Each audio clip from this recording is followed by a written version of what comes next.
What's up, dudes? This is Randy from the Hassyverse, and today we're talking about the Dark Trio of anime. Look, we are into the summer season, which means the spring season is over and our last of the Dark Trio of anime is complete.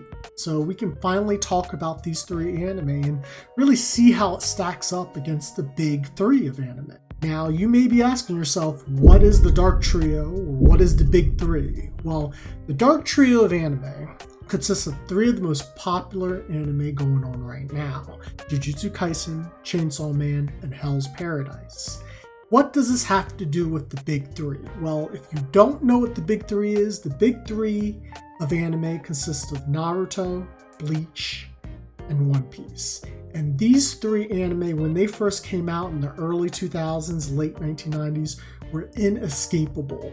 A lot of people who came into anime probably had one of those shows to thank. There's been a lot of talk lately if the Dark Trio can really match that of what the big trio has been to anime. And I think before we talk about that, we got to talk about each of these shows individually. First is Jujutsu Kaisen. Now, Jujutsu Kaisen has been around since 2000, and it was probably, of the three that we have, the least anticipated. People talked about it, but not that much.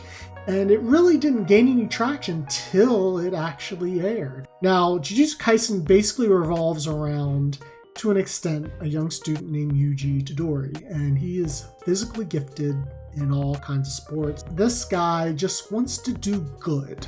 Now, he comes across a young Jujutsu sorcerer and happens to come across a curse, or a really strong demon. And he ends up eating the finger of said demon, and now he pretty much houses this demon inside of his body. He gets taken in to a Jujutsu high school, and he's basically going to learn to control his power now that he has some access to some really powerful stuff. There's really an ensemble cast. It's not just revolving around him. There's a lot of great characters in this series. We get a panda bear. We get the one ladies love, Gojo Satori. What makes this series so fun is just how unbelievably fantastic the fights are. You do get your physical matches, your fights, but it's all done within the realm of magic. It's definitely been done before in other anime, but it really shines bright in this series, especially given the beautiful animation that we get from MAPPA. We are really getting their best stuff. Now, the aesthetic of this does come across as dark and scary, but honestly, you will marvel at how beautiful the animation looks. It's just really a step above and beyond anything that the anime community has really seen up to this point in 2020. Because you remember this, we had other anticipated anime like the final season of Attack on Titan, and that was gaining a lot more traction, obviously, than what Jujutsu Kaisen was getting. And people just fell in love with this story. There's so much to like here. I really would say the music as well is so great, especially from the OPs, but specifically one of the EPs, the first one, Lost in Paradise. I'm telling you, it's amazing. You need to check it out. Akutami Sensei is definitely a pop culture junkie, and he definitely loves adding that into his anime. We see quite a lot of references from Digimon to Smash Brothers to whatever. He is definitely a junkie and loves to add that kind of stuff in there, which is a nice treat to have as well. Now, Jujutsu Kaisen actually has a really developed story, and it develops and constantly growing amongst the different characters. We see it in the prequel, Jujutsu Kaisen 0. If you have not seen that, I believe that is now also on Crunchyroll, which you should check out. It takes place a year before the events of the anime, and we get some good exposition concerning some of the characters that we will see in this second season and beyond. It's something to really appreciate, and we don't really get to see that kind of world building in a lot of anime. We get some from like Hunter x Hunter, One Piece. These are some of the classic anime series that have really good world building, and I think you could add this to the list. Even though there's still quite of time to go to see where this series kind of heads, from what we've gotten, we're getting really developed world building here. Now, a lot of people want to say this is the GOAT of anime already, and I say it's way too soon. We're only a season and maybe closer to a half now of a season into Jujutsu Kaisen, and we still need to see where this checks out. It's still far from being over, and as we've seen with some anime, things can always take a turn for the worse, but I don't see this happening here, and I think this can definitely go down as one of the best anime of all time, but we're just not anywhere close to that point yet. Now, if I have to grade this series, I can't in all honesty give it an S, just because we are nowhere near the finish line yet, but I can give this a solid A. This series has everything you want: great music, great animation, great characters, great storytelling, great world building. Hands down, this series is definitely one of the best in the modern era. Next is Chainsaw Man, and Chainsaw Man was one of the most anticipated anime adaptations of all time, hands down. And that's just because of Tatsuki Fujimoto. This guy has done a fantastic job with this manga series, and I've read it, and it's a pretty solid manga when it comes to just the stories. It's very experimental, but I think that's what people really wanted to see appear in the anime format, because they are just so unique and so interesting when you read it. Now, Chainsaw Man basically is about this broke boy named Denji, and he is pretty much down on his luck and he owes a lot of money. But he and his very cute demon, who's probably the cutest demon you'll ever see in any kind of anime or anything, he basically gains the power of the Chainsaw Devil from his cute little dog, Pochita. And he becomes a really powerful guy. And I don't really want to spoil too much, because you should really see this series for yourself. The characters are really out there. You get Power, who is one crazy mofo. And I mean, don't even forget, Denji's crazy himself. These characters are really wild characters. They're just kind of living their life and trying to do what they need to do to survive. And they're much different than a lot of the people who live in this world. They have this really strong power within themselves. So they're always being used in some way or form. But what I like about this anime adaptation is that they really stuck to the script. They really tried their best to make this a quirky anime, from the OPs to each episode having its own ending theme, which I thought was quite a fascinating choice for them, because not a lot of anime do this, but they wanted to really kind of give something to this series that you can't really get anywhere else. And I think having that, kind of representing each episode, having a different ending theme and song, really kind of adds to the charm of Chainsaw Man, because what makes Chainsaw Man so interesting is how it's so different. From the characters to just the world itself. There's a lot of things moving around that don't necessarily make sense. And animation-wise, this series has knocked it off the park too. The gory details from the demons themselves to just the fight scenes, the just different characters, and I think MAPPA's hit it pretty on the point there.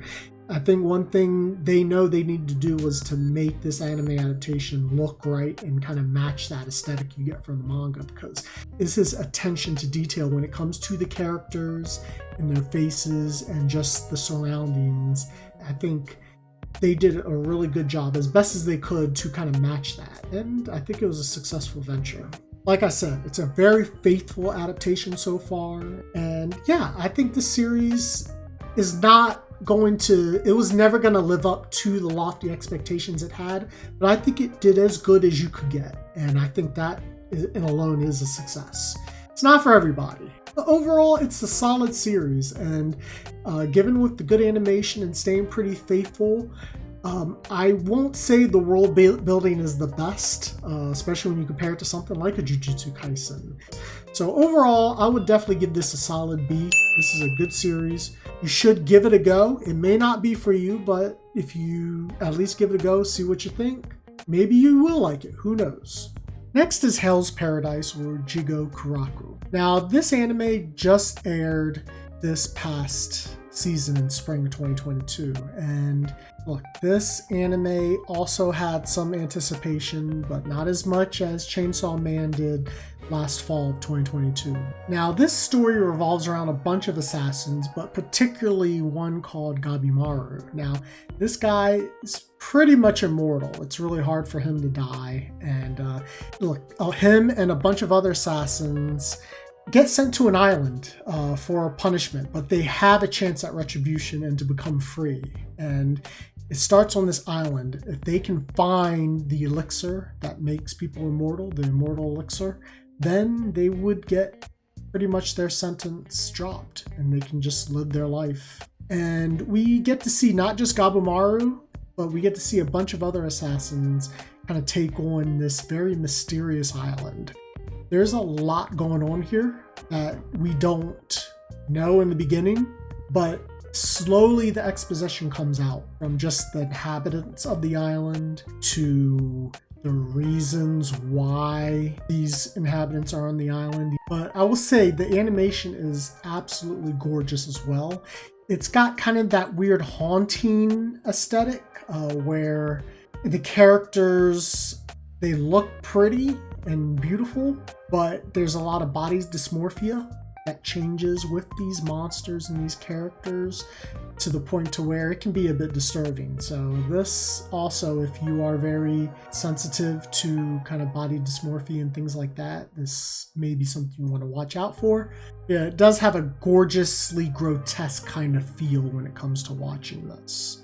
Now, I love the premise. The premise is great. Like I said, there is definitely world building here, and we get to see some of that get unlocked within the episodes, and not just from the stories of Gabimaru and his wife, who he's fighting and doing this thing to get back to. But we see it with other characters as well. We get to see how they develop, not just within their reasons of coming here, but just developing their powers and developing their abilities. There's a power system called Tao that is very central to how powerful these monsters are. Yeah, I think this series has a lot of potential, like Jujutsu Kaisen. There's so much to like here, and honestly, I didn't really hear much people talking about it during the spring. A lot of people were on the Oshinoko bandwagon, which is, deservedly so. That's also an excellent anime series as well. But a lot of people didn't really talk about this as much, and I'm honestly a bit surprised because this series was really, really good. There's a lot of Chinese mythology also that seems to be mixed into the series, which is very interesting as well.